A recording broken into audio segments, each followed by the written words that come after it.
Non-binary persons, ladies and gentlemen, jokers, smokers, and midnight tokers, the audio performance you are about to enjoy discusses casinos and gambling. We do not recommend gambling with money you cannot afford to lose or that is needed to pay bills. If you have a gambling problem, contact your problem gambling hotline. If you do not know how to contact your problem gambling hotline, send an email to help@casinocombat.com. We will find that number for you and provide it to you. Our hosts' past performances are not indicative of anyone's future results, including his own. All materials presented here are based on actual facts. Names and dates are changed to protect the innocent and the guilty. Some events unrelated to outcomes may be omitted in the interest of brevity and clarity.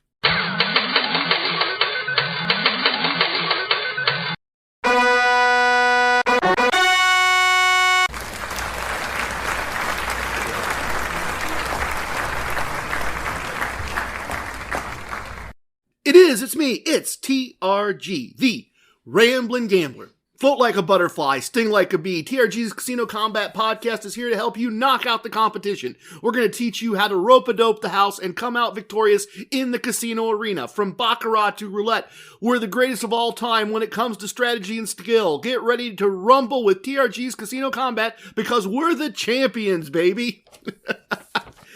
All right, so to fill some gaps, that's what ChatGPT, the new AI that everybody's talking about, that's how ChatGPT thinks Muhammad Ali would introduce our Casino Combat Podcast. Welcome to episode 108. I'm fascinated with that technology. In fact, that was so much fun.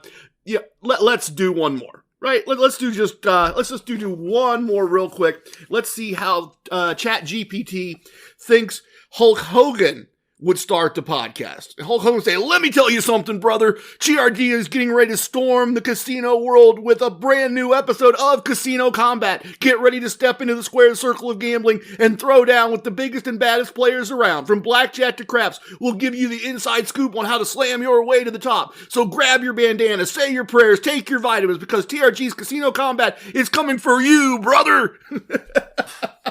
You know, this job gets a lot easier when I can just tell an algorithm what I need to write and have it just crank things out. And the results are a little funny sometimes. I did a couple others. Maybe I'll share some in the future. Let's get things started. I think we have a great episode today. I think we've got a theme or two that we're going to weave throughout things. I'll get to that in just a minute. But first, big news, big news.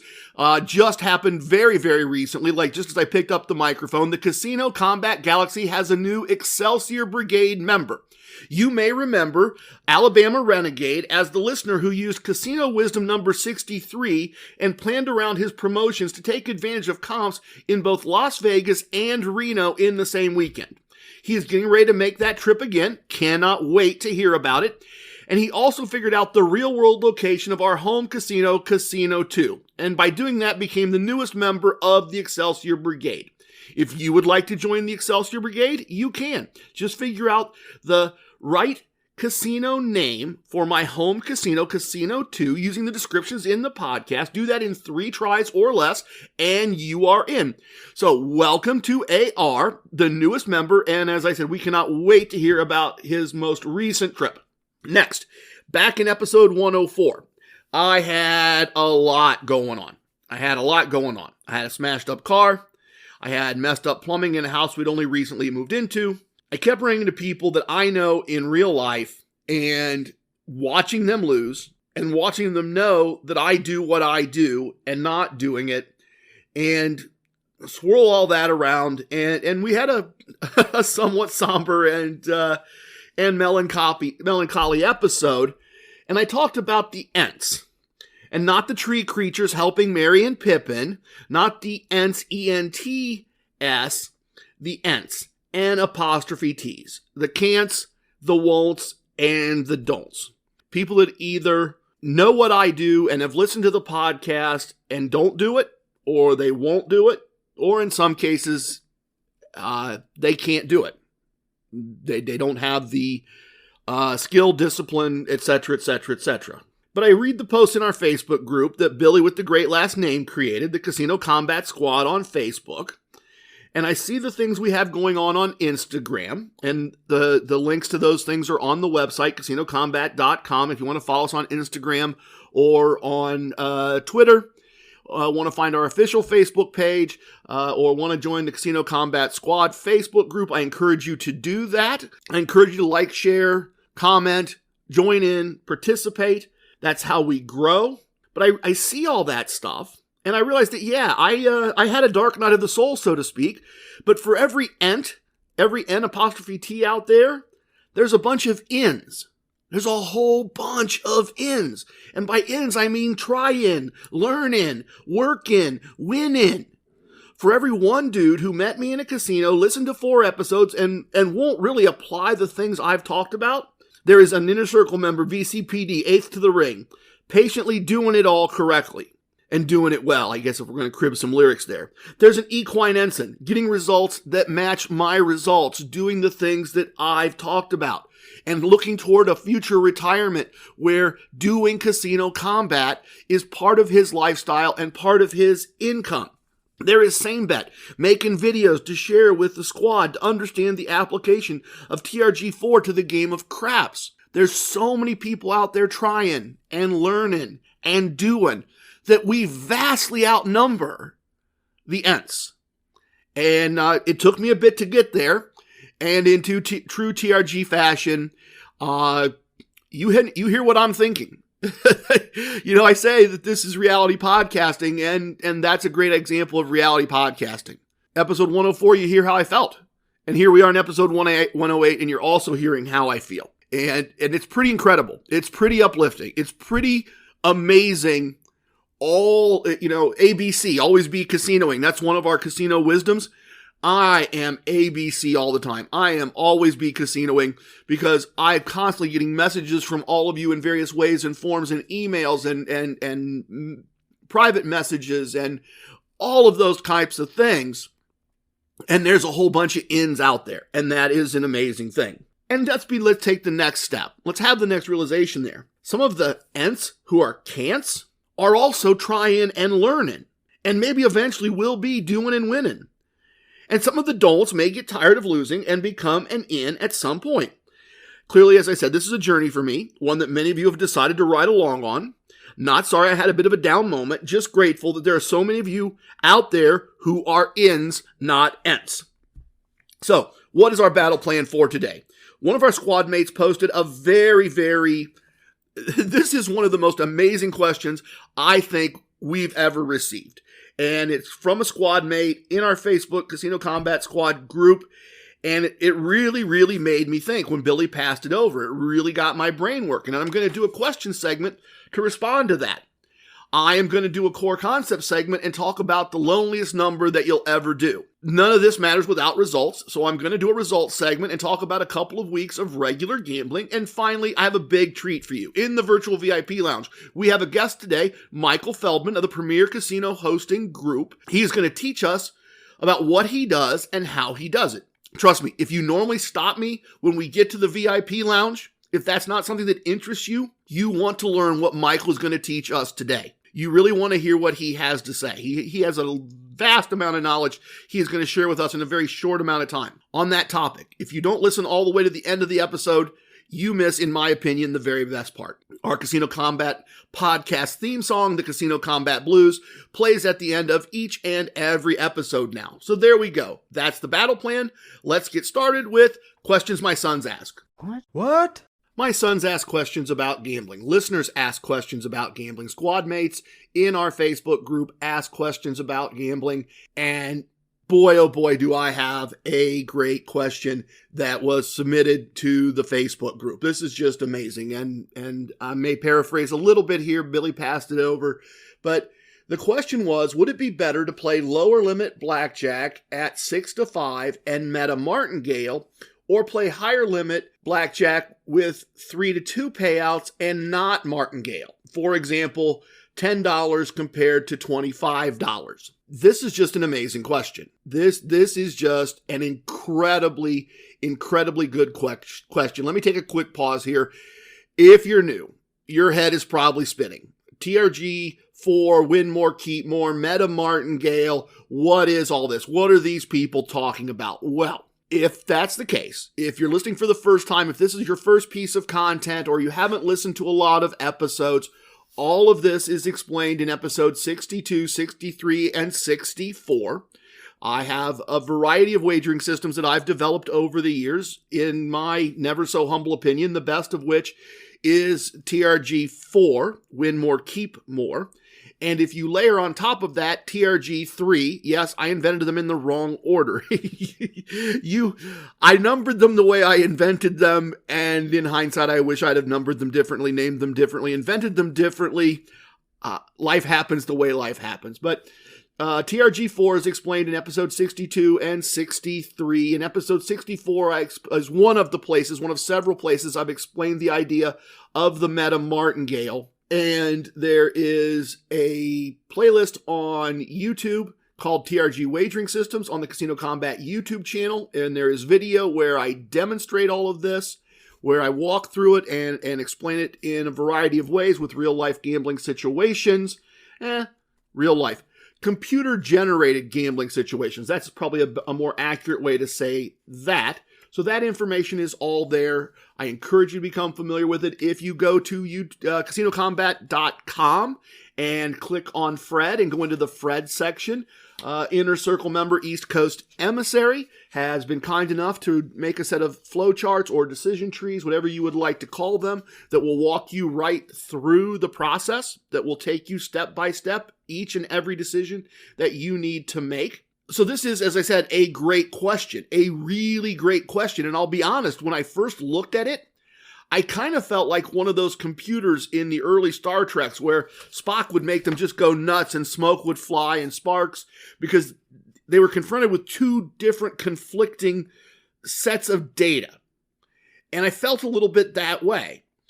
See, episode 18, and boy, that's a long, long time ago, isn't it? But episode 18, we discussed 6-5 versus 3-2 Blackjack. And I was pretty clear that I loathe 6-5 Blackjack and I refuse to play it. And it really annoys Mrs. TRG every once in a while because she's like, it just can't be that big a deal. It just can't matter. Why can't we just play? And I'm like, no, we're going to walk to the next casino next door. We're going to find a fair game. Rah, rah, rah, rah, grump, grump, grump. It's an old dude's perspective, and I'll admit that. I started playing Blackjack when minimums at nice places on the strip were $2 a hand. And 6-5 Blackjack didn't exist. And I understand the rule change and the odds change, and it's just built into my brain that I am not going to play that. I wish no one would play it, if I'm being completely honest and transparent.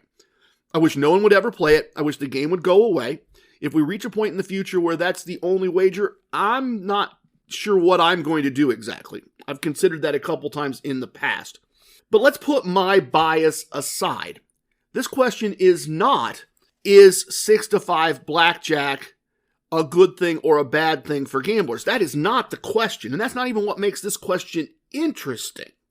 As I said, put my bias aside. This is a much more interesting question than that. The question is, given a specific bankroll of money, and this set of casino conditions, tables, rules, etc. available, how should the casino combat arsenal, how should the techniques and the wagering systems be deployed under these conditions? This is a much more interesting question.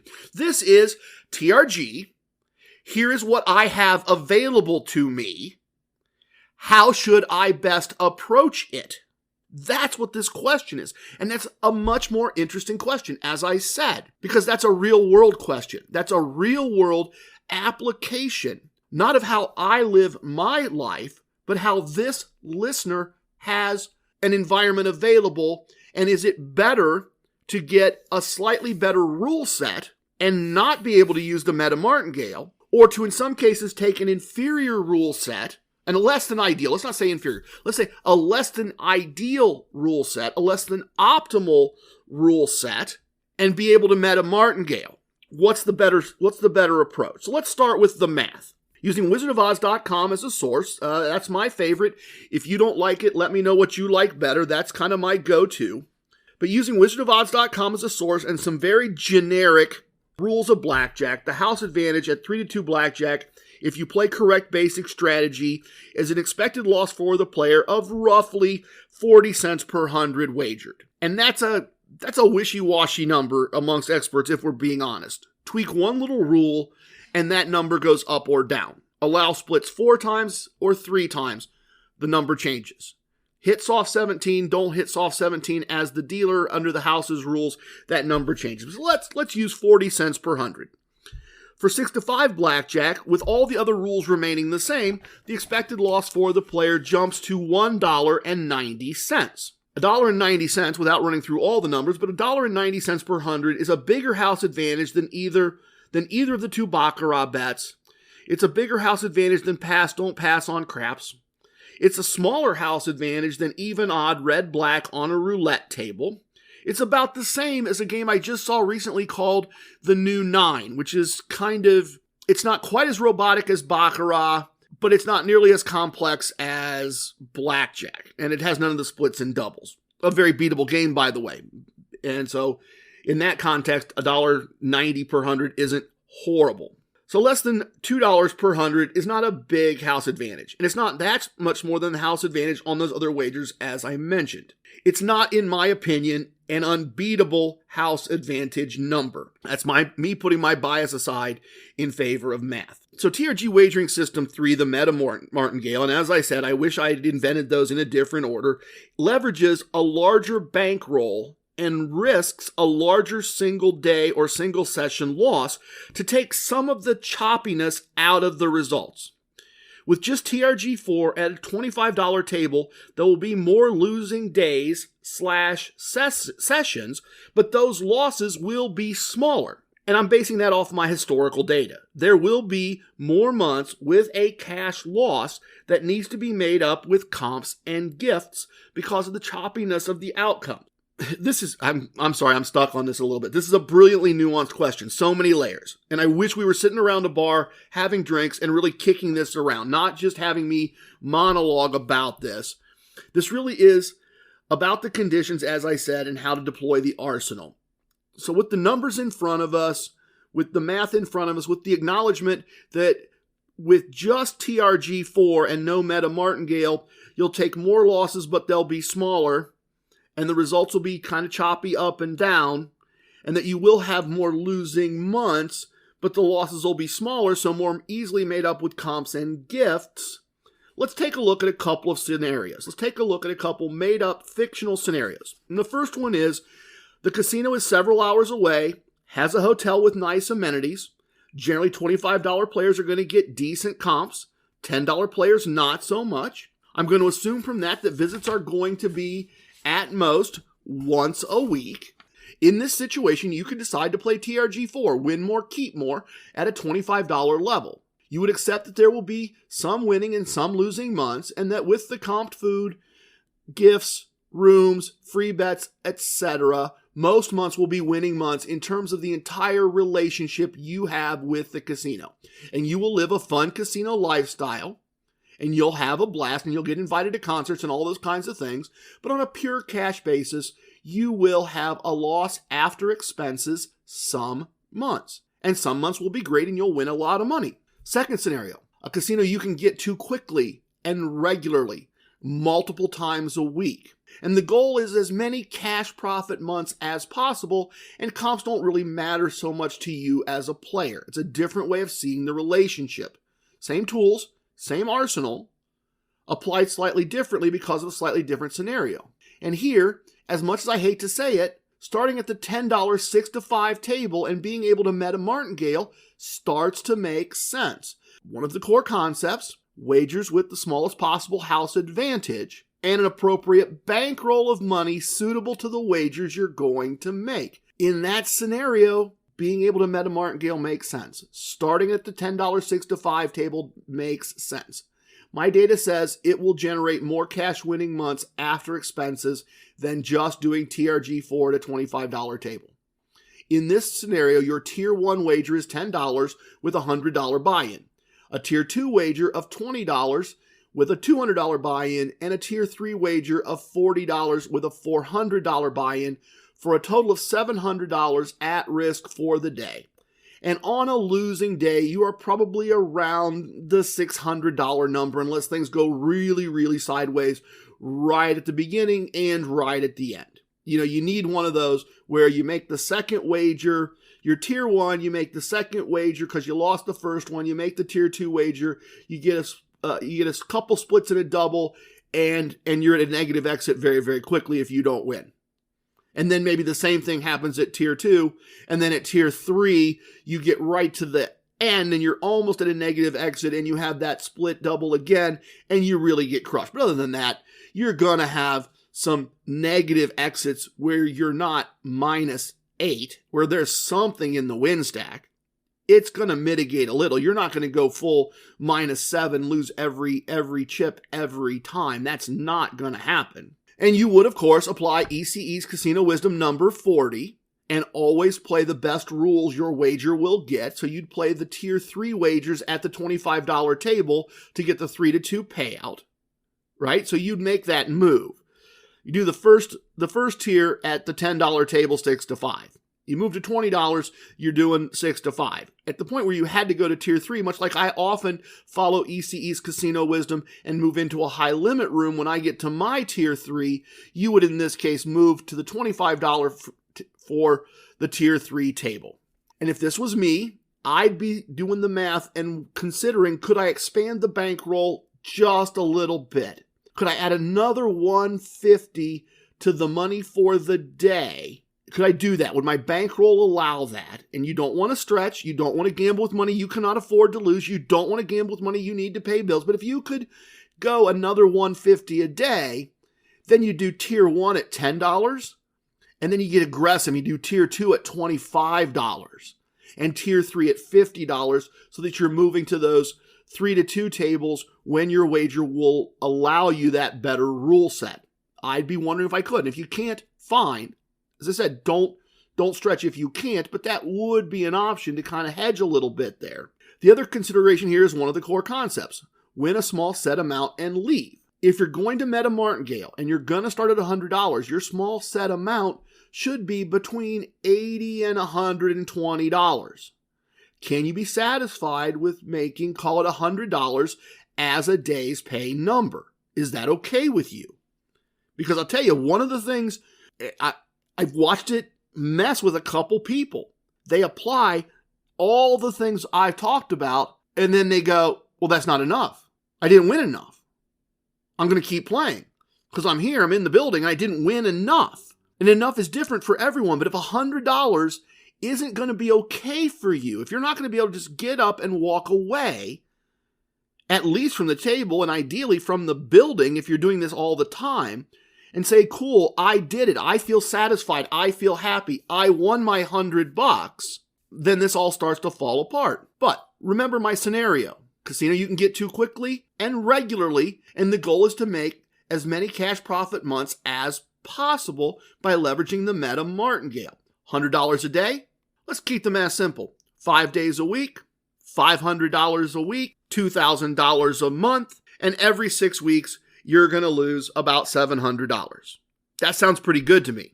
As I think through this, I'm saying 100, 100, 100, 100, that's 20 tries. That's $2,000. 100, 100, just to keep the math really simple and easy. I realize there's one minus there, but let's go with that. So we are at $3,000. Call it minus 700. So in this scenario, living with the idea that, I'm only making $100 a day as my day's pay number, we're generating what I think a lot of people would consider a pretty good side hustle income. You're often going to do this depending on what your travel time is, but in and out of the building, you're going to do some days that are 30 minutes. Okay, that's a $200 an hour converted to an hourly basis paycheck. That's good money. That's really good money. But you've got to be comfortable with that. You've got to understand when you're structuring this way that you're willing to lose 7 once every 30 tries over a long period of time. We know it could happen 2 days in a row. But we also know that people like Equine Ensign have gone out and done this and validated that in their world, in their life, in their real experience, they're getting similar numbers. So you're risking the idea that I could lose 700-ish on the way to trying to win 100 consistently day in, day out. Got to be comfortable with that number. This doesn't work. So where do I land on all this? Let's wrap this up. Yeah, brevity and clarity. We'll see. Given the conditions we've described, I'd tolerate the 6-to-5 rule as infrequently as possible, but I'd tolerate that 6-to-5 rule, and I'd use the Meta-Martingale, and I'd try to make it a multiple time a week thing. I'd just rather have a lot of winning days and level out the cash flow, given the scenarios we have. I'd just rather do that, even though I've got to do the 6-to-5.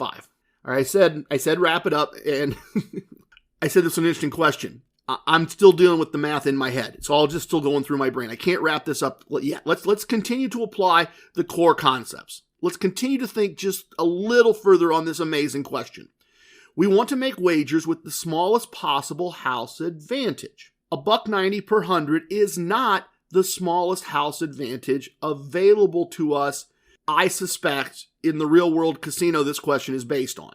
My scenario is made up, but my thinking here is that there's probably another $10 wager available in the building with a smaller house advantage than $1.90 per 100 wagers.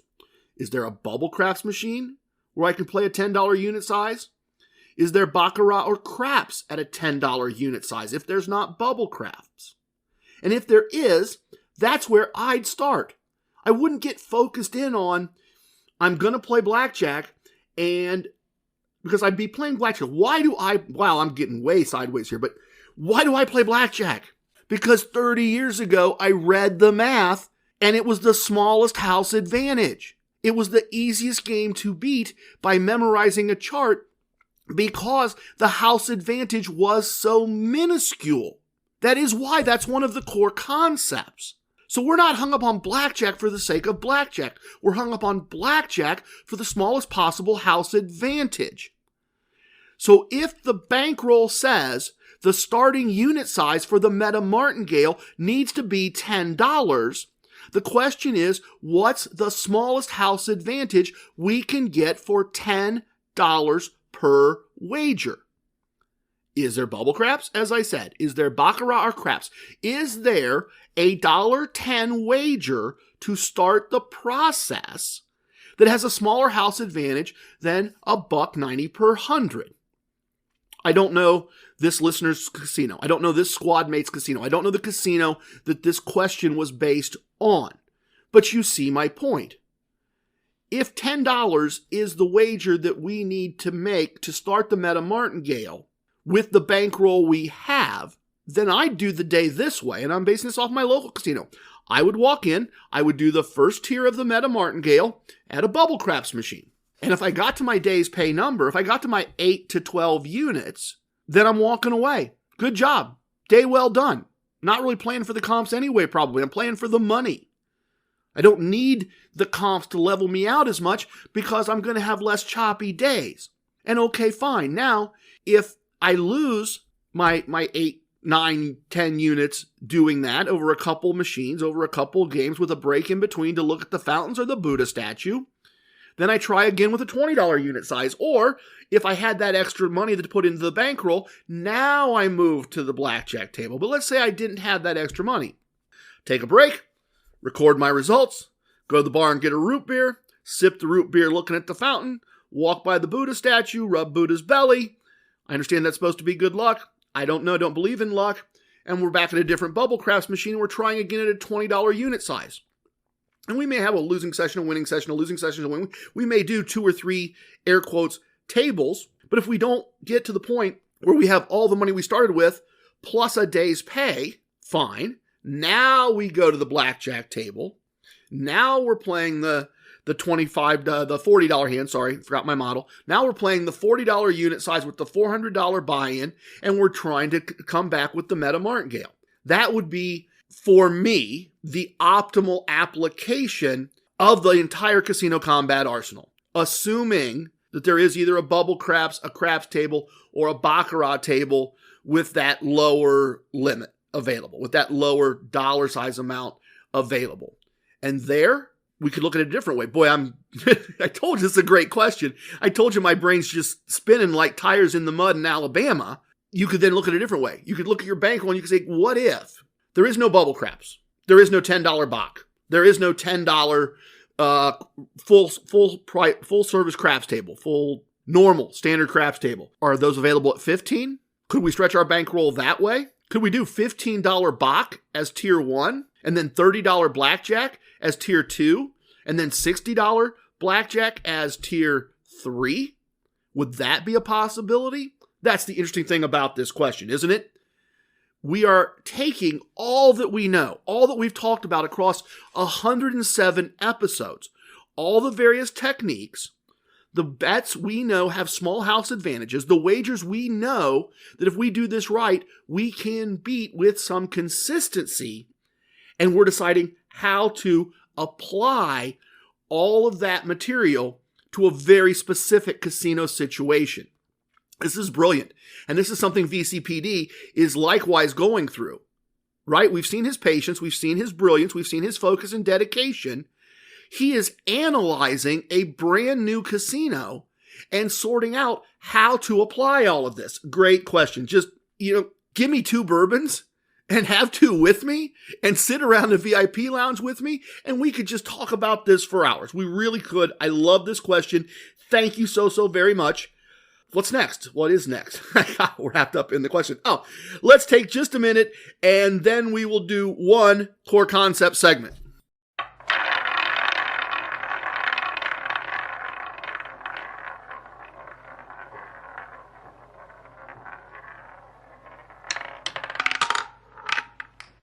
So full disclosure, because I love full disclosure. It's just built into the brand.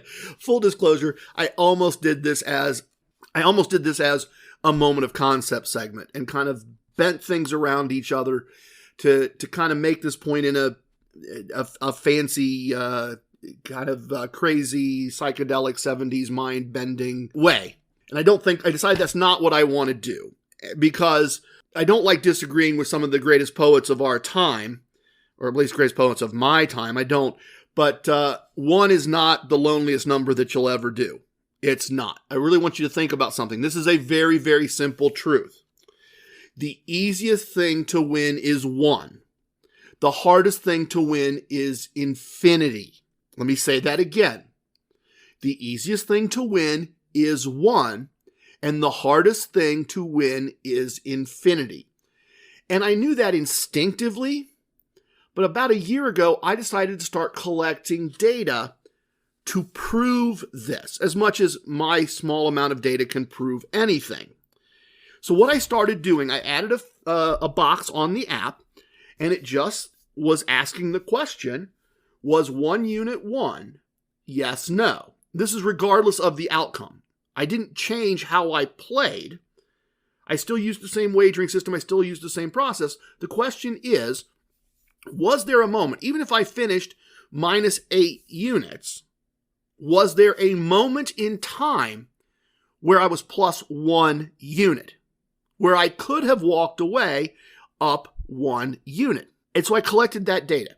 Every bubble craps table, every craps table, every blackjack table, the 1 or 2 baccarat tables I may have played. Slots don't apply, video poker doesn't apply, but the table games, the question was, could I have left plus 1 unit if I had wanted to? And I just collected that data. I just built the spreadsheets every month, spreadsheet. And recently, after kicking things around a little bit with Equine Ensign, and I'm not sure that guy knew what he was getting into when he listened to the podcast. He and I think so much alike. Never met face to face, never met in person, but we think so much alike. We see the world the same way. We often message back and forth in shorthand. And the poor guy, I don't know if he knew what he was getting into. And I've perhaps imposed on his relationship a little bit. But I was in a casino. I had an idea, kind of playing off of this data that I was accumulating. And I literally sat down at the bar and said, hey, I'm sorry, this is going to be long. I didn't mean to bother you, and you don't have to reply to me if you don't want to, but I got to capture this idea. And he was very generous with his time. We went back and forth a bit. Inner circle's inner circle for a reason. They know more about me than, and of course, Excelsior Brigade. They know more about me than other people know. more than the casual listener know. We have conversations at weird times of the day or night together in various ways. That's kind of what Inner Circle and Excelsior Brigade are. But here was the idea. And I'm glad I captured it because I came back to it then about just recently, but a couple months later I came back to it because I had captured the idea by having the conversation. And that was this. I took all those spreadsheets that I'd been accumulating with monthly results and collecting this one, yes, no. Did I win one unit could I have left with one unit if I'd have wanted to? And I took all those spreadsheets and I made a database of all the results. And so no longer did I have to just look at the results month by month. This is going to be a very powerful tool over time. I'm able to look at all of the months of data and say, how many total tries of this experiment did I have? And of those tries, how many times could I have left having won just one unit? And how many times did I have no chance? How many times was I never up one unit and could not have left with that one unit profit? And I can look at lots of data points now. And that means I can also graph results of anything by the month. I can do monthly expenses as a graph over time. I can do monthly blackjack or bubble craps. I have all kinds of data now that I can pull out of this database in an interesting and meaningful way. So, 1,252 data points up until last month. And as I said, that's blackjack and craps, maybe a baccarat or two thrown in there, and it's two different kinds of craps. It's regular craps and it's bubble craps, and there's maybe a stadium craps thrown in there somewhere. But from those 1,252 data points, 91% of the time, there was an opportunity to win one unit and leave. 9% of the time, there was a loss without that opportunity. So out of 100 tries, 91 wins for a total of $91. And assuming that the loss was 8 units, a loss of $78. There's not a huge win here if we're just talking about $1, right? It's $13. If you just literally won $1. If you only won one unit and your unit size was $1, not a huge win. But we got to be fair. Often we would take a loss. Often we would walk away from a table with a negative exit point. We would have lost money, but maybe we lost 4 units. Maybe we lost 5 units. There was something in the win stack. Not every 7 or 8 unit loss, depending on if you're doing TRG3 or TRG4, not every loss is a full loss of the full buy-in. Some of it's a percentage of the buy-in. So it's not going to, the win amount is going to be bigger than the, $13 or whatever in this $1 illustration. But here's the bigger idea from there. What if we adjust the unit size so that the unit size is 1 day's pay? Now we walk in, big buy-in, big number. Want to win $100 a day. To go back to what we were talking about before, I want to win $100 a day. $100 is my day's pay number. So I'm going to walk in, I'm going to buy in with $1,000. And I'm going to play TRG4. And at any moment where I'm up $100, I'm out. Could be the first hand. Ideally, the first hand's a blackjack, and you're up 1.5 units, and you're out the door. You're up $150. And every once in a while, you'll play for a while, and then get there. And every once in a while, you'll take the loss, and you'll leave. So 91 days out of 100, you're going to leave with the winner. Obviously, we are not worried about comps here. We're not worried about that. That's not what this is. This is what is our best chance. As I said, the easiest thing to win is 1. The hardest thing to win is infinity, and we're going to come back to that in a minute. So you could, in fact, go in, get your day's pay number 91 times out of 100, and then you have to have the discipline the other 9 times that whenever you hit that negative exit, you just got to turn around and walk. We would have to, in this mathematical puzzle we're looking at, if you will, be willing to walk away at that point.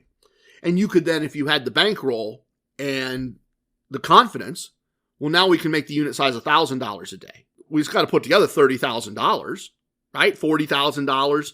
I've never had, once again, it's funny how numbers come up repeatedly.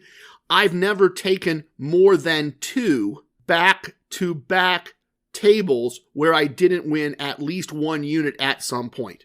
So once again, we could put together 40 grand that we could afford to lose and we didn't need to pay bills. And we could play $1,000 unit size. We could buy in with $10,000. And as soon as we won $1,000, we're done.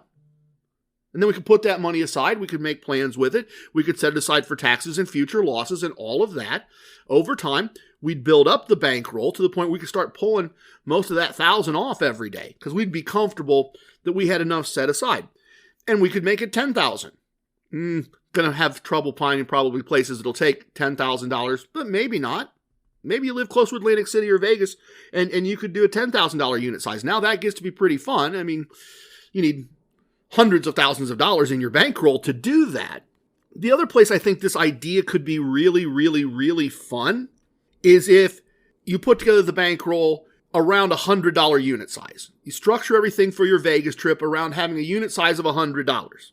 And now you just roam the strip, right? Now you just walk from casino to casino and you're sightseeing and you're shopping and you're stopping to get something to eat. And as you walk through each casino, you walk up to the table, probably the high limit table. You walk up, you throw down $1,000. As soon as you won $100, you walk away. Next casino, $100. You may reach a point in your vacation where you're like, oh, well, cool. We've played a total of 70 tables. We took one loss and we've got hundreds and hundreds and hundreds of dollars. And now the vacation's over. We never got to 100 tries. We never got to 1,000 tries. We never got to 2,000 tries. We never got to enough tries to hit the 9% loss rate. Or we got to 50 and we took 4 or 5. That could be a lot of fun to just roam around and play. A lot more fun if you could do it with $1,000. The other application of this information is more situational, right? I didn't want to just bring you this and tell you here's a way you could win consistently, in my opinion, in Las Vegas or Atlantic City, or if you had the discipline to just go in every day and win your $100. There's two other applications of this, actually. The other application, the first one I want to talk about, is the smaller your positive exit point. That's really what this is telling us. That the easiest number to win is 1 and the hardest number to win is infinity. You can apply that to how you set your positive exit point. The smaller your positive exit point, the more times you will reach it. The larger your positive exit number, the more times you will fail. So as you think about applying everything I've said and selecting how much that, back to that question, how much do you want your day's pay number to be? Can you be happy with 100? Is that not enough to justify your time? If you set your positive exit number at infinity, you will always lose. If your positive exit number is infinity, you will never reach it. It is impossible. And if you set your positive exit number at 1 unit, you will win 91% of the time. Obviously, there's a point there, right? I like ECE's approach. I don't directly apply it, but his idea is get ahead 5 units, use TRG4, you will leave with 2 units. A very small, very reachable, very doable number. I apply ECE's technique, by the way, when I get around the 10 to 12 unit point. That's where I apply that. But the idea is here that if you set the number very, very small, you're in great shape. If you set the number impossibly large all the way to infinity, you are going to fail more often than you succeed. So we can apply these statistics that I gathered. We can apply this crazy idea of just walking in and trying to win 1 unit in more practical ways as we set our positive and negative exit points to something that is a positive exit point that is relatively easy to achieve. I don't think many of us are ever going to want to put together or be able to put together a bankroll large enough to do this at the $1,000, $10,000 level. I suspect a lot of us could do it with $100, and honestly, I may try that. We're going to be in Las Vegas coming up here in a couple months. I may try setting aside a separate bankroll and just at random casinos where I don't play very much, walking in and just trying to win $100 and walk out. That may be fun. That may be something I'll try. But keep in mind, as you think about things in the big picture, planning your gambling trip and thinking about what your positive and negative exit points are, ECE's is 5, at least as he proposed his exit strategy. Mine's, that 10 to 12 number. And then we see how things happen for us. Pick those numbers with purpose. And now here's the neat thing. I did some gambling recently. There's no surprise. And I'm going to ramble about that to you in just 1 second after we have that little sounder to break things up, after we have that little moment there. But I'm going to show you some other ways that you can apply this thinking on the fly in the small picture. I'm going to show you another application of this idea that it is very easy to win one and it is impossible to win infinity. In fact, I didn't really realize it when I wrote the outline, but the hardest thing to win is infinity. And I'm also going to show you an example of that, and we will do that in the next segment.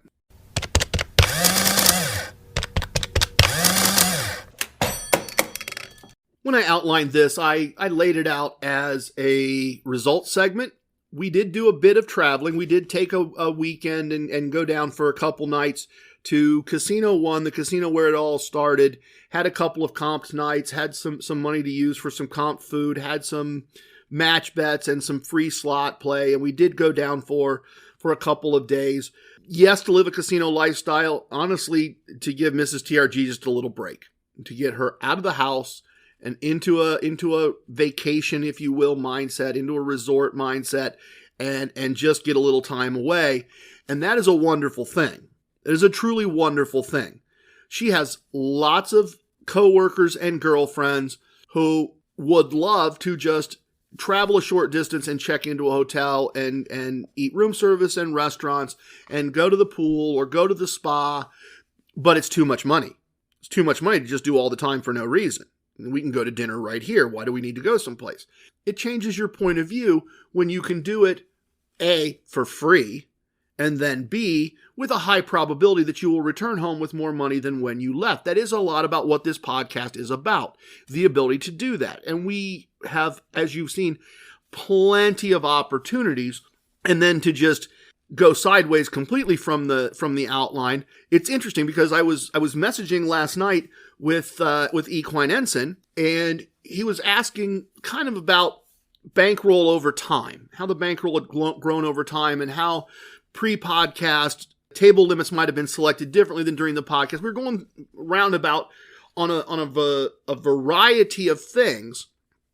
And the point I was making to him, and the point I'm making here actually for a reason, is that if you think back to those early episodes of the podcast, when the pandemic lockdowns were in semi-full effect, lots of rules, lots of behaviors, it was easy to do a travel segment because once a week, on average, my wife and I, or just myself, would go someplace overnight. And I could tell you, I played this table before dinner, and then I ate this meal, and then I played these 3 tables after dinner, and I won or lost this number of days' pay, and we went home. And then there wouldn't be really a chance to gamble again in the very early parts of the podcast. There wouldn't even be another opportunity to gamble for another week because the casinos close to me were still closed. There wasn't a way to do as much repetition as I do now. And so it was easy to dive in and do details and tell you what restaurant we ate at and tell you we got comped this and tell you we got comped that. And now that gambling is a 5 to 7 day a week thing, and now that it's multiple times, and sometimes I travel and then I come home and then I grab my wife and then we travel, it's got to be more results based and it's got to be less detailed. And I'm going to give you, at the end of the segment, I'm going to give you a day's pay number for the 2 weeks that we're talking about here. But I'm not going to try to go through it piece by piece, detail by detail. We're just going to pull the interesting stuff. We're going to pull the educational and informative stuff. And educational is a key word there because I'm going to show you that I've been learning some things about myself as well. So started with a bunch of gambling locally, did the horse track thing, did the free slot play thing, did the free lunch thing, picked up, I don't even remember anymore. I picked up a blender and a toaster, a t-shirt, a necklace, a bunch of free stuff. A bunch of free stuff. And won money basically every day. And so we head down to Casino 1, which is 2 hours south and east of our home. And we check into a very, very nice room. And we do some gambling on Friday night, obviously. We get down, do a little happy hour in the room. We go downstairs, we go to play. And I remember it very, very clearly. So keep in mind, I've done a week of winning. So we're playing on winnings. And we won the month before. And before.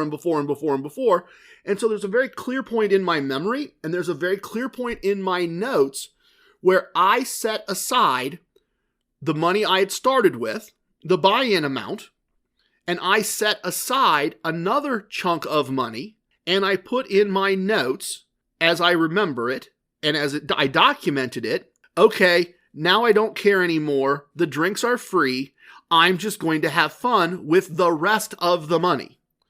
So I put aside all of my money, I put aside a couple 3 days pay, and had enough money left to keep playing, and I just played.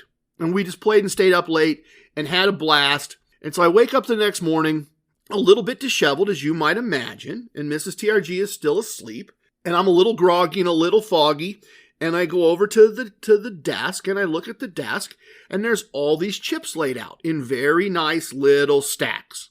Everything is very, very organized.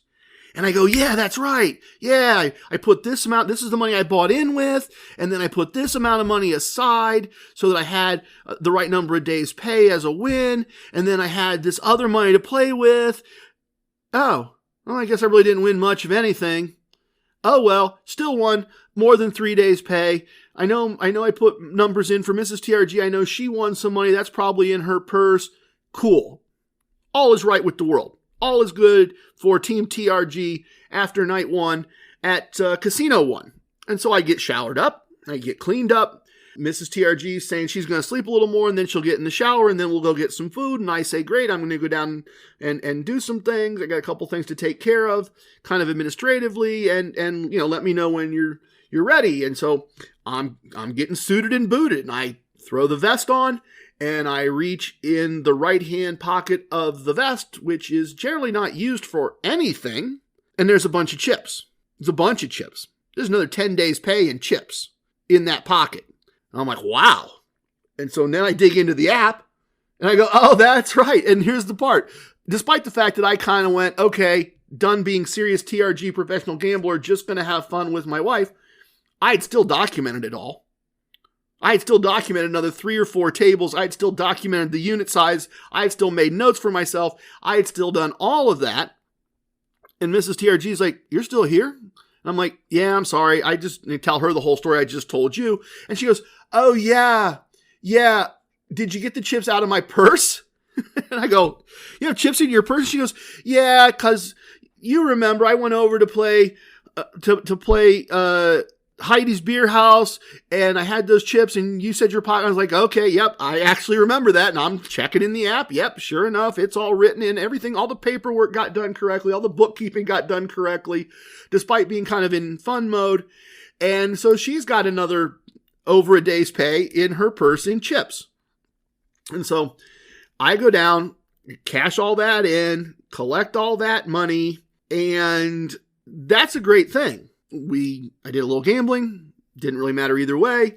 We went and got some brunch, and as we're coming back from getting brunch, Mrs. TRG says, I realize I'm just being lazy, but I think I'm going to go sit in the hot tub a little bit and then take a nap. And I think this is excellent because this is casino lifestyle, and this is the reason I try to, in the school year, take her to these places, because she would never at home just go take a bubble bath and take a nap on Saturday afternoon because she just had a great breakfast and a mimosa, and now she just wants to do something fun. But she does that because she's got out of that work mindset and into that just relax and chill out mindset, which is an excellent, excellent, excellent part of this.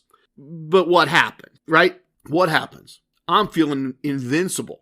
I'm feeling indestructible. To tie back in to the previous segment, I'm feeling like I can win infinity. Just going to keep winning. And I didn't keep winning. Took a couple losses, took a tier 3 loss. Not a big deal compared to what I'd won the night before. And I did a little of this and I did a little of that. I'm not sure if you're familiar with the one Panda slot machine.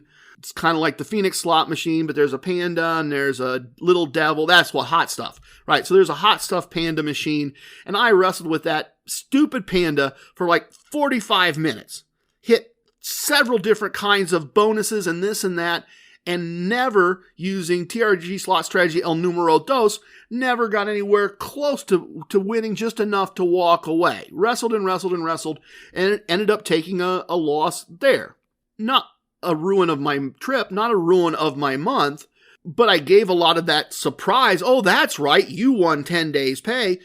I gave a big chunk of that back, caught up with my wife, went to dinner, had a nice evening, won some money back, had a lot of fun, great trip, great date weekend, a blast all the way around. No complaints, zero. But I did turn a nice win on Friday into a net loss on Saturday because it was just so easy to win.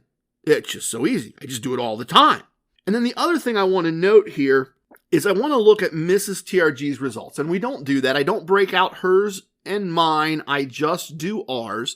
And obviously I do a lot more gambling than she does. So proportionally, that's okay. But during the school year in particular, her play is very limited. She has very few opportunities. Her life is very, very, very busy, and she teaches third graders the science of reading way more than she has time to hang around in casinos and play cards. And so, given those limited choices, or limited opportunities, let's say it that way, given those limited opportunities, she went through 3 months where she would just go, I just can't win. I just can't win. I don't win at all. And I was looking at it and going, the total for the month, you lost less than a day's pay. It doesn't matter. Don't worry about it. But it was bugging her. It was making her feel bad. Well, now the last 2 months, she's had nice wins. Wins of more than a day's pay, couple 3 days pay in some cases. And the reason I'm highlighting this is this idea that her play may be much more in line with what some of you are doing. A weekend here, a Sunday brunch and some play there. 2 or 3, 4 tries at most a month, which means, I'm showing you 20, 30, 40 tries a month. If you get 3 or 4, you're going to have a losing month and maybe another losing month, and hopefully your comps make up for it. I think in most cases, if we broke out Mrs. TRG's play, we'd find that, she lost a day's pay over the course of 6 tries in a month. But even on that, she got more in comps than she lost. She got more value into her life than what she would have lost. But the idea here is that her play is choppy. She doesn't Meta-Martingale. She has limited tries. So she has losing months and she has winning months, and that's normal. And I wanted to pull that out and highlight it. And now I want to tell you, I got 2 more things I want to pull out here, and then I'll give you a number, and then we'll go on from there. Got a great interview coming up for you in the virtual VIP segment. It's tempting here. It's tempting to tell you I'm going to tell you about the perfect date. Describe your perfect date. It's a tough one. I'd have to say April 25th, because it's not too hot, not too cold. All you need is a light jacket. And as funny as that is, I'm really telling you about a perfect day. Jokes aside, I do want to tell you about a perfect day. I have only, up until the time of the day I'm about to tell you about, I've only done this once in my life. And I noted it. I think I even talked to you folks about it. But I noted it and I thought, wow, that's really neat. That's really special. I just did it again. In fact, I almost did it twice. And here's how the perfect day goes. Stop at the horse track, look at the horses, get some food, put my free play into the slot machine, and win enough money. That's free money, by the way, right? That's free tax-free imaginary money. Well, that's not imaginary, that's real money. But I take free slot play, which I can't pull out of the machine. I use TRG slot strategy number 1. Okay, I've mentioned them both. If you're not familiar, I have a couple slot strategies. They are applicable to different situations. They accomplish different things. They have different goals. I wrote it all down. It's a 28-page ebook. It is completely free. There is no hook. There is no upsell. There's none of that. Go to the CasinoCombat.com website. Go to the Fred section. Find Casino Combat Slot Tactics. It is a PDF. You are welcome to download it and read it, and it will tell you both of these slot strategies. So I'm at the horse track. I put my card in the machine. I put the free play from my card into the machine. I play. I take all the winnings, and I've won enough or more than enough money to do my bubble crap strategy when I get to the real casino. So I go to the real full-service casino. I get my parking comp. I get my big box gift card. I get my free bet. I document all of that. I go to the bubble craps machine, which is what the first thing I do when I walk in almost every time, and I do my bubble craps experiment, just the way we've talked about the last 2 episodes. And I go through the bubble craps process. But because I won at the horse track more money than I need to do my bubble craps strategy, I don't have any money at risk. It's my money as soon as I win it from the slot machine. The model I'm using here is I walked out of the house with X dollars. I still have X dollars plus the money won at the horse track. Some of the money won at the horse track, in this case, because this is a perfect day, generates a profit. And now I go to the blackjack table, and I have the slot machine win. I have the bubble craps win. That's all X plus dollars. That's more than I walked out of the door with in the morning.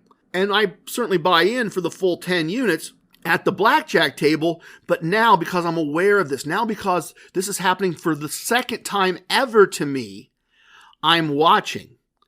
And I never once had a situation where I had bet more than the money won at the slot machine and the bubble craps. What's the easiest number to win? 1 is the easiest number to win. And when I sat down at the blackjack table, I knew that I only had to win 6 units, not 8 to 10, not 12. I just had to win 6 units using the money won from bubble craps and slots to have my day's pay. And I did, and I left. I didn't try to win infinity. I didn't try to win the impossible.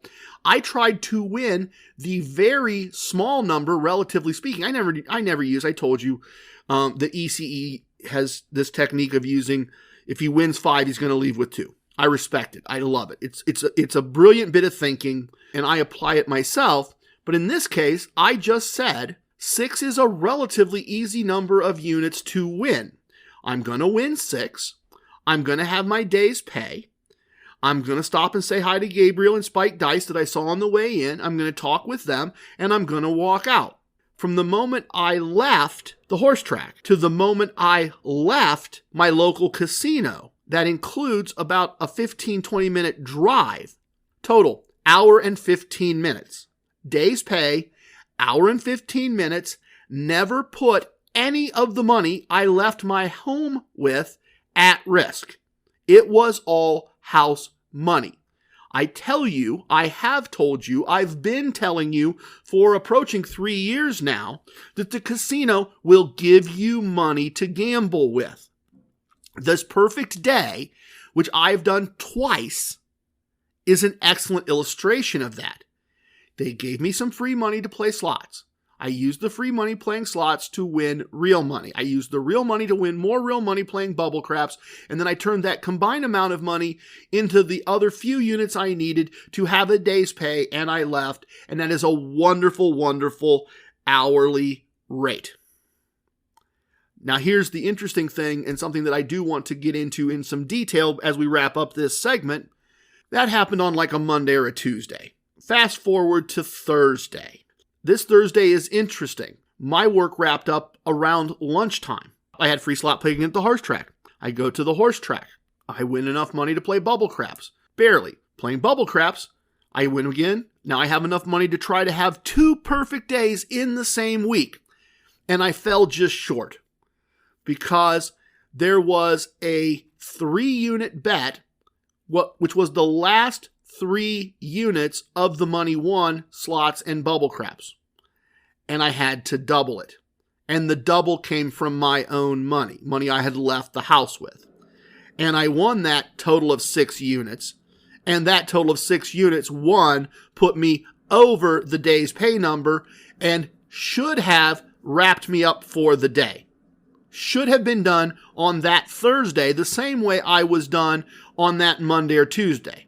And it's not a perfect day because I did have to put a small amount of my own money at risk to get to the win that I wanted to get to, but it was real close. And so now I am tracking how many perfect days I can have. And they're only going to happen if I win enough money on slots with free slot play to then push the process forward. If I finish the free slot play with $20, I'm not going to have a perfect day. The setup is starting with a nice win on the free slot play. But this Thursday is different from that Monday or Tuesday because Mrs. TRG, and as I said, it's now, I wrapped up around lunchtime, call it 2 o'clock in the afternoon. And Mrs. TRG is going to dinner with fellow teachers, a group of teachers she goes to dinner with about once every 3-4 months. So she has dinner, and she had told me that when she came back from dinner, she was going to call her mother, so I should plan my time accordingly because she was going to be busy till about 10 o'clock at night. And I'm bored. And I'm invincible, right? I am thinking, for all practical purposes, I can win infinity. Winning one is easy and winning infinity is possible, but I haven't learned that yet. And I'm bored. And I didn't go anywhere. Like I didn't go to the MGM, 2.5 hours west and north. I didn't go to my home casino, Casino 2, which is 2.5 hours east and south. And I decide, what the heck? What the heck? Instead of just, I've been walking in, walking out, winning money, won money this weekend with my wife, won money last week, won money last month, won money all the months before that. Why not just pretend I'm at one of those other places for the evening, since I don't need to be anywhere till 10 o'clock? Why not just go ahead and do what I would do in those other places and do a couple more laps and then go down and eat the comped buffet and then do a couple more laps? Why not win more money? Right? Why not? So I did. Did like 4 more laps. Reached a point where I went into high limit for the second time on tier 3. And the pit boss is like, you didn't leave? You always leave once you get your money here. And I said, well, yeah, but I didn't go here and I didn't go there. And my wife, blah, blah, blah, lay out the whole story for him the way I laid it out for you. I was like, so I'm bored. So I figured I'd do a couple more laps. And he goes, oh, lucky us. Great. So ultimately, head back home. My wife says, where have you been? I said, it's 9 o'clock. You told me you weren't going to need me till 10. Oh, that's right, I did. Oh, my mom's out. My mom wasn't home, so I just wondered where you were. Not a big deal. Nobody's mad. But I said, well, I thought I was home on time. Next day, Friday, she likewise is going to a play or something. She's got some set of commitments once again, and I once again finish my real job relatively early in the day, certainly mid-afternoon, and she doesn't need me. I quickly win my day's pay. I think about going home. I really don't have anything I need to do. I've done the invoicing. I've done this business thing. I've done this business. All my real life ducks are in order. And so why not? Why not just do what I did yesterday? So I do another 2-3 laps. Won a nice amount of money. I'm looking in the app. I'm looking at what's going to be a great month. I'm just barely halfway. This is going to be a great month. This is going to be excellent. Did it yesterday. Might as well do another lap. It's a tier 3 loss. It's not just a tier 3 loss. It's one of those tier 3 losses that I was telling you about as an example earlier. It's funny how those come to mind so easily and quickly. It's a never won a single unit loss at tier 1. And I'm going, well, not a big deal. Not a big deal at all. I mean, I've won more than that already today, plus what I won yesterday, plus I had a perfect day beginning of the week, plus this, not a big deal. I was tier 3 yesterday twice. If I have to go to tier 3, I do. Next table, I win the first bet. I lose all the rest of the bets. I have 8s split 3 times and doubled once as the final bet and lose them all. So that's actually more than the buy-in. Well, that's not a big deal. I haven't even been to tier 3 yet today. I did it twice yesterday.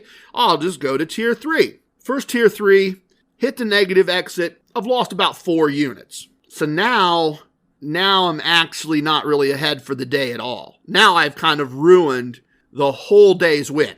But I only lost 4 units at tier 3. I won a bunch of money yesterday. Why not just go ahead? It's not even a full rebuy.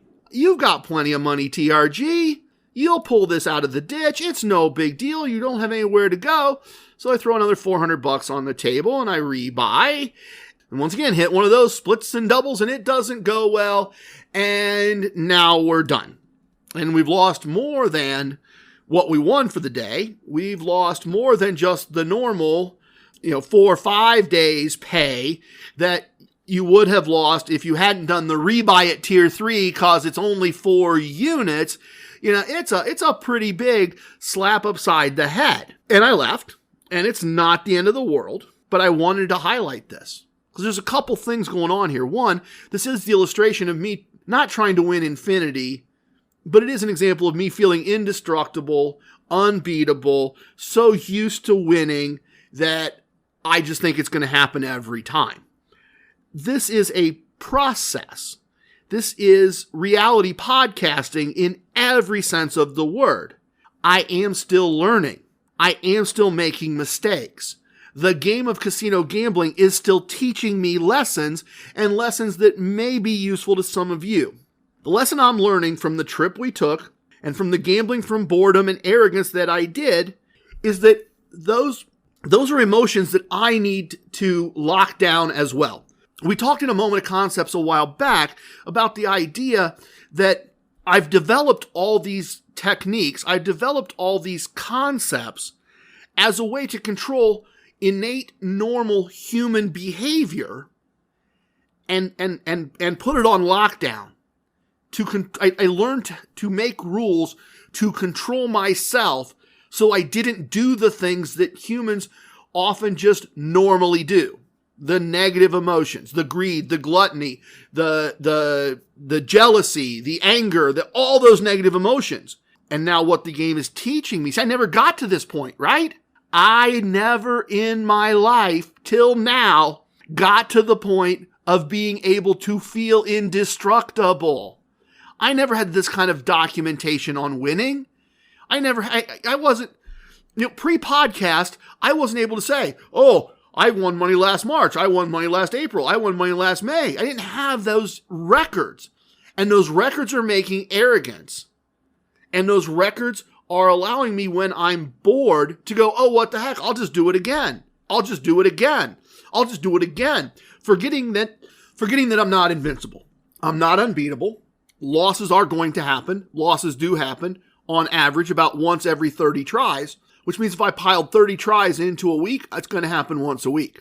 If I have a try every day, it's once every 6 weeks or more. I got arrogant. I didn't get greedy. I really didn't care about the money. I was just bored. I was in a place I liked. I didn't have anything else I really needed to do. I didn't have anything pressing. No customers were calling and asking for everything or anything. And I'm learning a lesson. I'm learning a lesson from the game.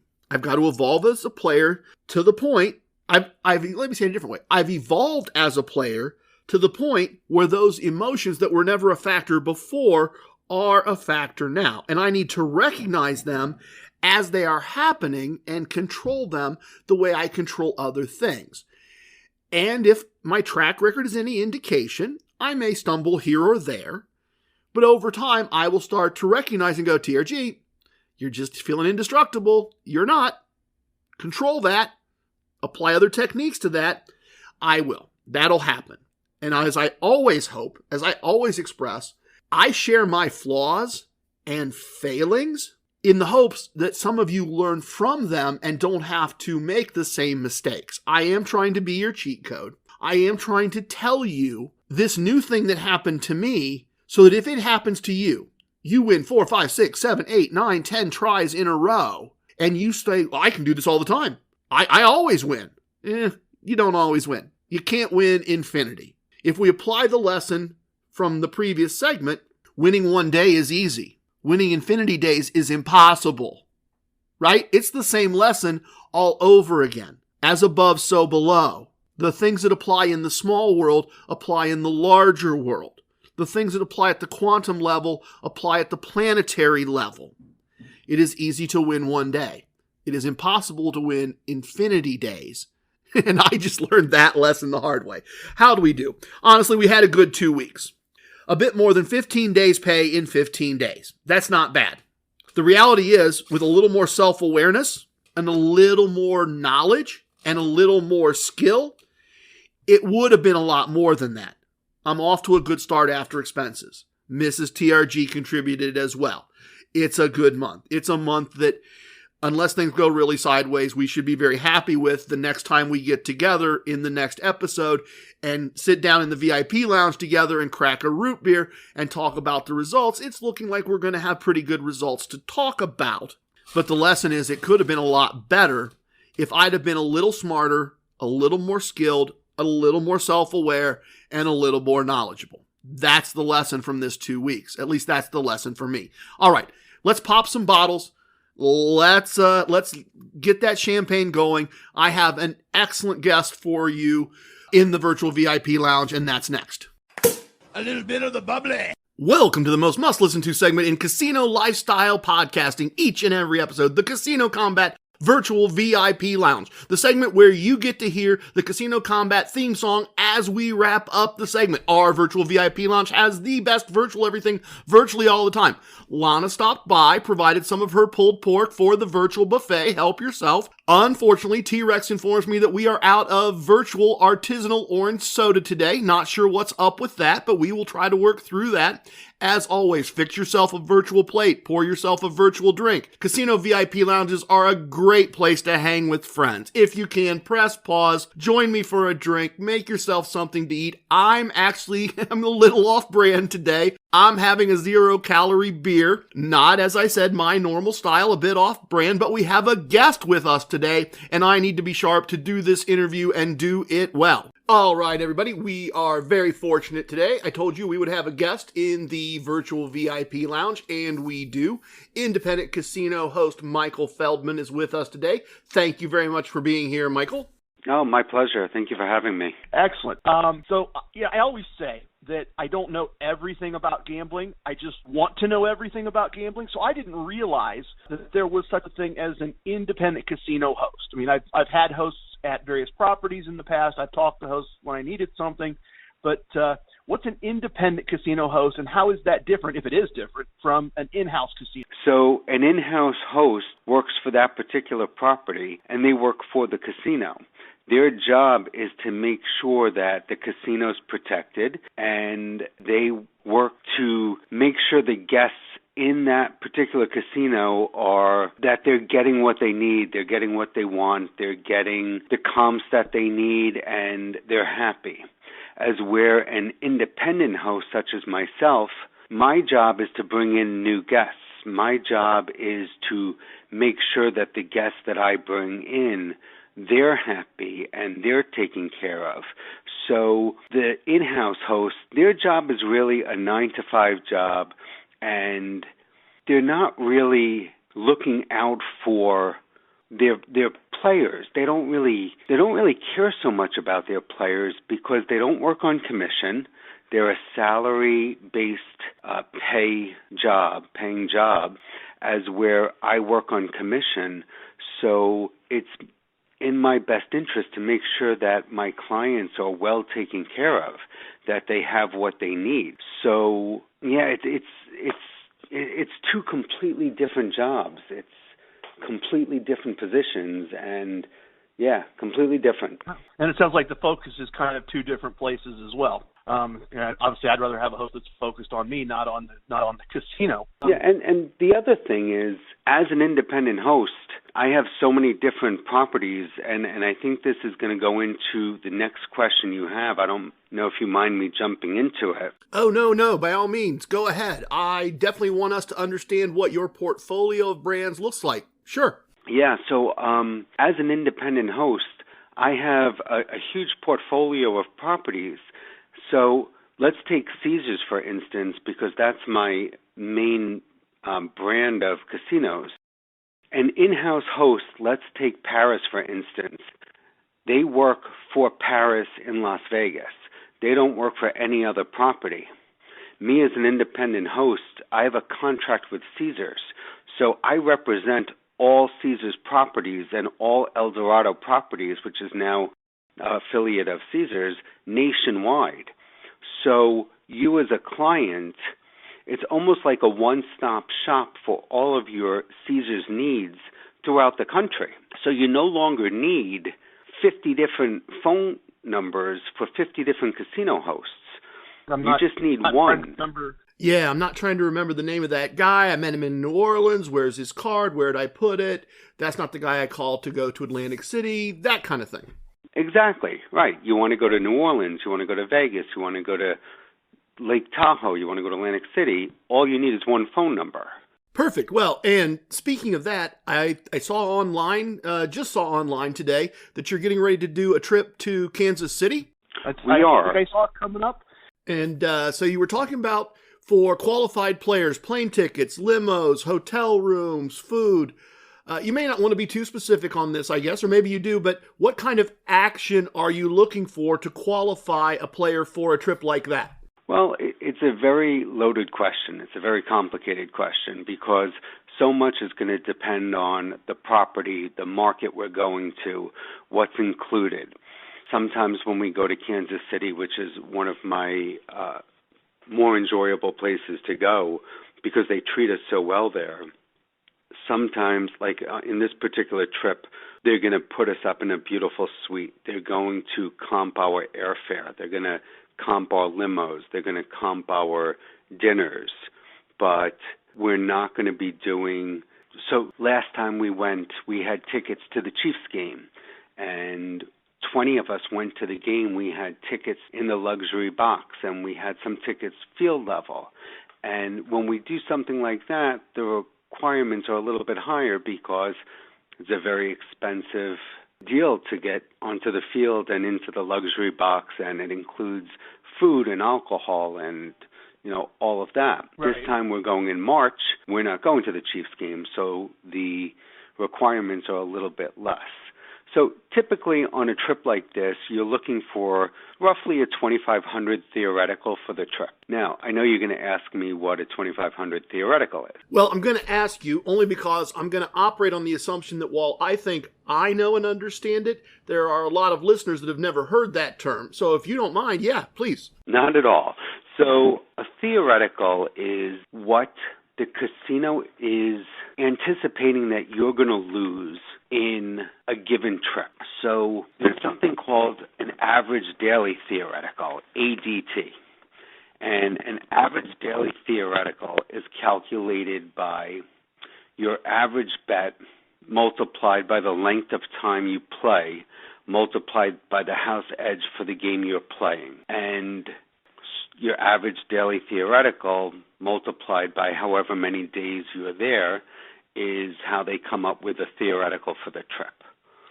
So when you're looking at dinner and a suite and limos and airfare to come up with a $2,500 theoretical, for table games you're looking at roughly 6 hours a day with roughly $125 average bet for blackjack and $125 average spread at craps.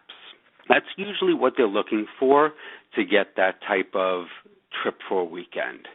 And in slots, you're typically looking at about a 5,000 to 6,000 cycle through a machine on a dollar slot machine for also about 6 hours a day. And if you do that for 3 days, that's going to give you about a $2,500 theoretical. Got it. That makes sense? Yeah. Oh. Yeah, as I said, I'm concerned about a listener that this is maybe their first, second, third episode, something like that, and making sure we educate and inform them. I've been introduced to this in the past, but you laid it out very nicely, very succinctly for everybody. That's probably the first time we've talked about that in the almost 3 years I've been doing this podcast. So certainly some new ground, something I've not tried to explain because it's not my area of expertise. It's complicated. It's not an easy formula to understand. Well, and you've got the added wrinkle in there that the pit boss at Blackjack or Craps is making an evaluation of where they want to put your average action, too. Right. Well, you also have to understand that there's 12 players at a craps table. So on a busy Friday night, it's very hard for these pit bosses to keep track of 12 players. So it's always a good idea when you check out of a craps table to ask the pit boss, hey, what did you have my average bet at? And if you feel that his answer is not right, say, listen, I started with 325 across, every play for the last 2 hours. How could you have my, average bet at 275? And most of the time the pit bosses are going to, adhere to what you're saying, and they'll usually bump you up a little bit. Yeah, exactly. That's been my experience as well. So am I right? You also put players on cruises? I do. We actually, our cruise business has been booming the last several months. We've done really well with the cruise business. Same kind of thing. There's a Theo number there as well. It is, and it's usually less. The cruises are really, they're great because they want you more than the land-based casinos want you. And the nice part about the cruises is they'll use land-based play to often comp on their ships. They're great. Well, I may not let my wife listen to this segment. She's getting ready to retire. If she has this information, I may end up on a lot of cruises. I don't know. Maybe I'd enjoy going on a lot of cruises. Yeah, the criteria is much less on the cruises. And besides, if you're going to spend a week gambling, where better to do it than on a cruise ship with all the sun and alcohol and food you could have? Yeah, you make a really good point. Maybe I will let her listen. We kind of touched on this a bit earlier. Whenever I tell someone about you and what you do, the question I always get is, do I pay you? Does the house pay you? How are you getting paid? What you kind of alluded to it a bit ago. You're on a commission. The house pays you on what the player loses? So, no. I don't get paid on your losses. I get paid on your theoretical loss. And again, your theoretical loss, which is your average daily theoretical, is what you're expected to lose every time you walk into the casino.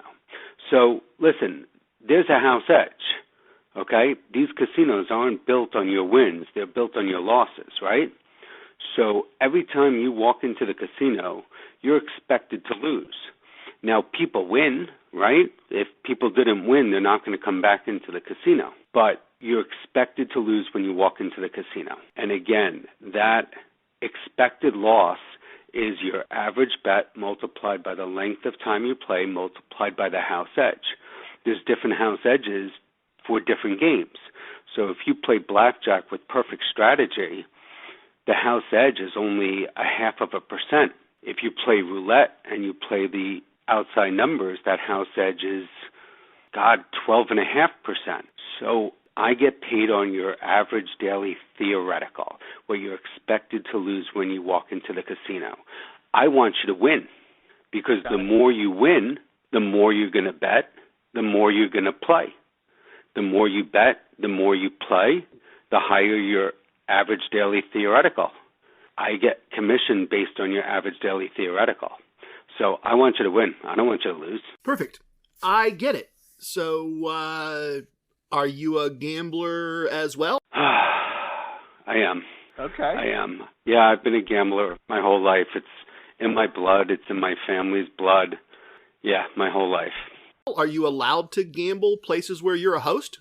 I am. So as an independent casino host, I am allowed to gamble in the casinos. And in fact, so often when I'm in Vegas, which I go to pretty often, some of my friends will say, hey, let's go downtown and play, or let's go over to the Bellagio and play. And my answer is like, no, why would I want to go play at the Bellagio when I could play at a Caesars property and get paid on my own play? So, yeah. Right? Makes sense. Well, that's why. But that makes sense. One of my favorite stocks that I own is VICI, the Sealers Real Estate Trust. They own a lot of the Strip. They own a lot of the real estate of the casinos where I play. I figure at least if I lose, some of my losses are paying rent to me as a shareholder. What's your favorite game of choice? I'm an avid craps player. I was trained by Golden Touch Craps, GTC, for anybody who knows of it. I worked with them as an instructor for many, many years. And, I love playing with my clients. Most of my clients are my friends.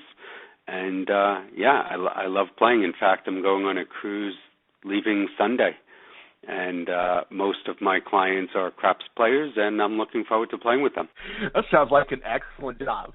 My job is to go play. It is a fun job. I do enjoy it quite a bit. So I don't know what I don't know. So is there a question I should have asked that I didn't think to ask? Well, I think the nice part about Premier Casino Hosting, which is my company, is I have two partners, Don Wood and Eric Hazel, and you get three hosts for the price of one. You have three casino hosts at your fingertips. If you can never reach me, you could always reach one of them. And our motto is to underpromise and overdeliver. It's always been my motto, and I will always go as far as I can for my clients. A lot of casino hosts, even the independent casino hosts, will often use the term, let's trim the fat. Let's not take on the small players. Because the truth of the matter is the players have to hit a certain theoretical before we get paid on them by the casino. I see. And so, their motto is, why should we put in the work and the effort on these little guys if we're not going to get paid on them? And it's a good point. It's definitely a valid point, but this is my attitude. What if one of these guys has an uncle or a friend or a cousin who's a huge player, and all it takes is one referral to get one big player in that's going to, bring in a huge amount of money for me.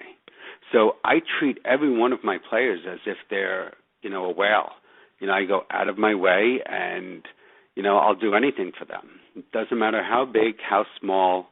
You could call me anytime. As long as my phone is on and I'm awake, I will answer it or, answer a text message. And that's my attitude. That's my motto. So, yeah. When I wanted to take my wife someplace different, you were willing to step right in and set that up just because I found your Facebook group. So I know that's true. I'm certainly not a whale as players go. If listeners want to get a hold of you or your team, what's the best way for them to do that? So probably the easiest is Facebook.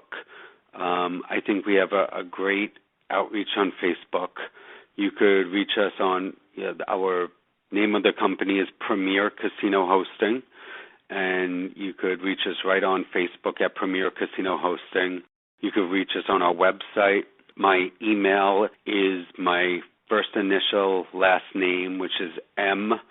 Feldman Casino Host @gmail.com. And my phone number, you could always reach me on my phone number. And I just want to say, throw out what my portfolio is at the current time so listeners know what I represent. And that is all Caesars brand, which is Caesars and El Dorado. I also represent Station Properties, which is fairly new to our portfolio. We just took them on as of last week, which is a nice addition to our portfolio. And we represent all cruise lines, all major cruise lines, Norwegian, Royal Caribbean, Carnival, Celebrity, Virgin. And we're growing. We're trying to take on MGM. They're a little bit difficult, but we're working hard for MGM. And, we're definitely pushing in the right direction. Well, that sounds excellent. All right. Thanks for taking the time. Thanks for being with us today. I think everyone has learned a great deal. I know I have. Thank you, TRG. I appreciate you having me on the show. Big thank you to Michael for joining us, taking time out of his very busy casino lifestyle to spare a few minutes for us and talk to us and teach us some things. I'll confess, I chased Michael pretty hard. I wanted that education for all of us. I thought he had things to share with us that were unique and not what we normally get to hear from someone who is clearly an expert. And I do so appreciate his time. And if you want to go somewhere, particularly within the Caesars and Boyd groups, and you've never been there and you'd like to try to get comped without having to go first, say you've played a whole bunch and Caesars properties in Atlantic City, and you've decided you really want to go to New Orleans and you'd like to be comped at what was Harrah's and is now Caesars in New Orleans. If your play is at the right level, those are the types of things that Michael can set up for you. I'm really fascinated by his cruises and the things he can do in that area. So if you need him, you know where to reach him. And thanks to him once again for taking the time to join us in the virtual VIP lounge today. Please tip your waitresses, tip your bartenders, tip your dealers. If you have a host, tip your host. Remember your casino wisdoms, everyone. Don't tip away your wins. I have spoken. Everything you heard here is true from a certain point of view. In 10 years, we may find out I was wrong about all of this. It's time for leaving, and I hope you understand I was born a rambling man. Love it, hate it, it don't matter. Please share with your family and friends. Goodbye, everyone. Thank you so much for sharing your time with me today.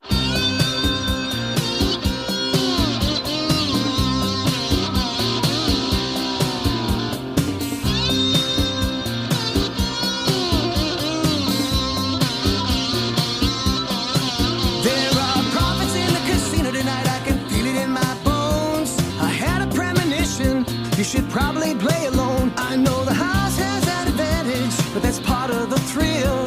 If we follow the core concepts, the chips begin to spill. So baby, here's your player's card. Put your bankroll in your hand. Use just some of that money now. Do it just the way we planned. Just follow the core concepts, and you could win several grand. Well, it's good if it goes down like that. Don't have to play to lose. It's gambling as a business, the Casino Combat Blues. Casino Combat Blues. The dealers and the pit bosses, the security and the law, the winning and the losing and the tricks nobody saw. No matter if it's blackjack, roulette or craps, you've gotta carry defense, cause you always carry cash. There's lots of shady characters, lots of dirty deals. Everybody has an alias, cause that's more fun we feel. It's the lure of winning money, it's got a very strong appeal.